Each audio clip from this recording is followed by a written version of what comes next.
Welcome back to CES Innovation 2025.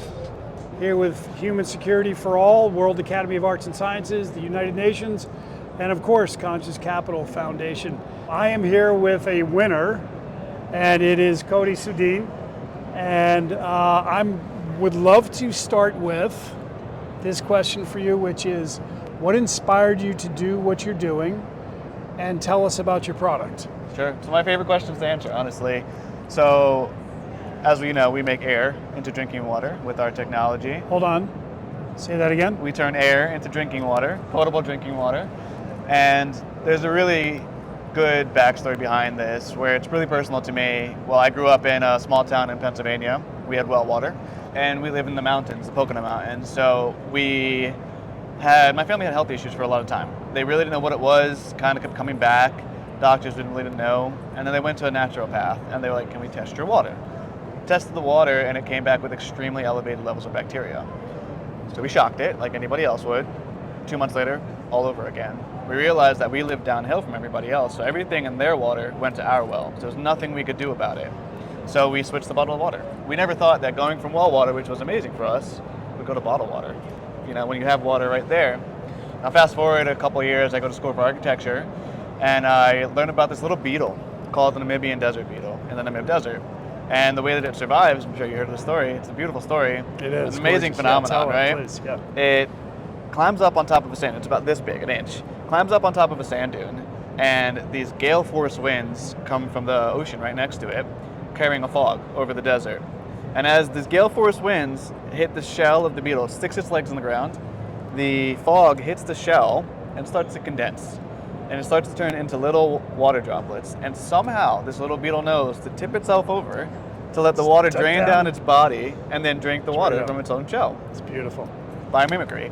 And that was the inspiration. And I saw this and I said, wow, if this little beetle has no electricity, no infrastructure, and it does it in the desert, imagine if we could replicate that. What if we could turn air into drinking water? And I started to study the shell of the beetle and learned that it had these hydrophilic bumps, hydrophobic cavities.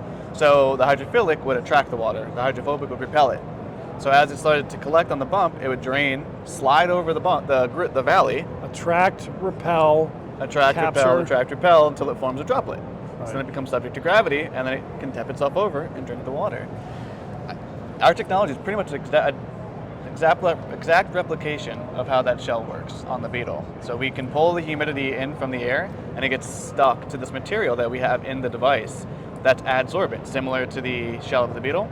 And fast forward there, we take that idea of the shell of the beetle, and that's what came into what is now Car Water, and Car Pure, and Car Pod now.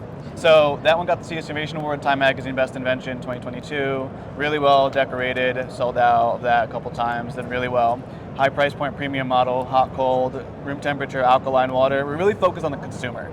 I'm an architect by trade, so I focus on design instead of just technology, because we're selling to a person, not in a lab or a warehouse, and that's what really stuck out for us, and that's what really made us a really sought after, desirable technology. We focus on the consumer. What's cool about desiccant technology is that we say it's our claim to fame. It works in the desert. We have tons of customers in Scottsdale, Arizona. Sub 35% humidity. Way less. We had people at 10% humidity, never running out of water. It's amazing. So the application of our technology is such a wide range. What's your vision for how this is going to affect humanity in a positive way? Yeah. And the depth of why you're doing this? I'll say I love the idea that we can make drinking water accessible. That's been my word of 2024, and I think it's going to continue to 2025. Accessibility to water. Direct access to drinking water. You know, a lot of people ask us, can you make a building model? Can you make a big town one? I'm like, I want someone in their home to be able to get access right there. So we're trying to fill that gap. So everyone says go bigger, we go smaller. Right? We want to make it more accessible, more mass market. Most people can't afford a $20,000, $30,000 attachment to their home that needs a solar panel and battery hookup and an inverter and all those things. You plug it in. We want to be the next home appliance. We want to make this a relatable product. And then we're going to sell our own pods too. This is a biodegradable resin-based pod that turns into water and carbon when you put it in the ground. You're awesome. Cody, thanks for great work you do in the world, man. We're going to stay in touch. Yeah. And we're going to watch out for you and support you and tell your story, man. Thank you so much. Great to meet you. Thank you, Lawrence.